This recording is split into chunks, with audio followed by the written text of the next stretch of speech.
সকালে ঘুম থেকে ওঠার পর এক কাপ গরম চা না হলে যেন দিনটাই শুরু হয় না। এরপর চা তো চলতেই থাকে।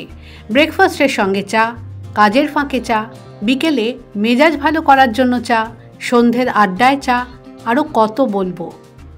আবার চায়ের স্বাদেরও রকম ফের কম নয়। লিকার চা, দুধ চা, আদা চা, মশলা লিকার চা, গরম মশলা দেওয়া ঘন দুধ চা, যার যেমন পছন্দ তিনি তেমনই চা পান করেন। তবে যারা ভুরভুরে সুগন্ধি চা পছন্দ করেন তারা হাত বাড়ান দার্জিলিং চায়ে। তারও আবার নানান variety, first flash, second flash, third flash, স্বাদ আলাদা, দামও আলাদা।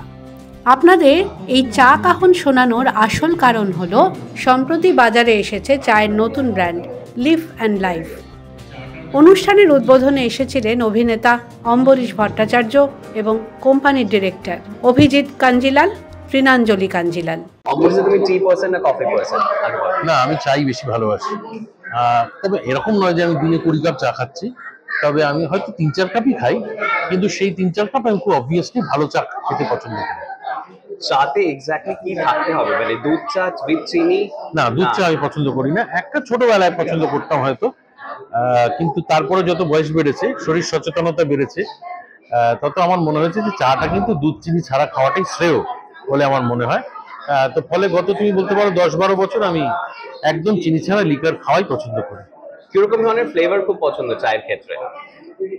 এক্স্যাক্ট ওরকম ফ্লেভার তো আমি জানি না, তবে যে ফ্লেভার খেয়ে আমি এনার্জাইজড ফিল করব সেই ধরনের ফ্লেভারই আমার পছন্দ। সো এখন তো আর্টিস্ট সবসময় ক্যামোমাইল টি খাচ্ছে। আমি এগুলো জানি না, আমি গ্রিন টি বা এই সমস্ত ব্যাপার জানি না। আমি একদম পাতি বাংলা যে লিকার চা এটাই বুঝি। এককালে বাংলায় খড়ির দুধ চা বুঝতাম, যে দুধটা অনেকক্ষণ ধরে ফুটিয়ে ফুটিয়ে করা হয় এবং যেটা খেলে অ্যাসিড হওয়া অবশ্যম্ভাবী, সেটাই একসময় খেতাম। তারপরে বয়স একটা সময় বললো কড়া নেড়ে যে সময় এসে গেছে আর এগুলো খাওয়ার সময় নেই, তারপর থেকে লিকারই খাই, বাংলা লিকার যেটা বলে আর কি।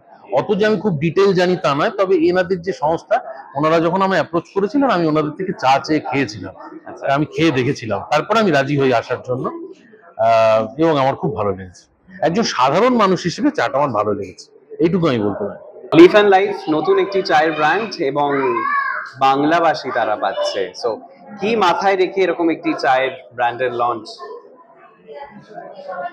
প্রাইমারি মাথায় ছিল আমার ওয়াইফেরই, যে কলকাতার লোক ভালো চা পায় না। ইনফ্যাক্ট বিয়ে হওয়ার পরে যখন আমরা কলকাতায় আসি, ও কোনোদিনই কলকাতায় এখান থেকে চা নেয়নি।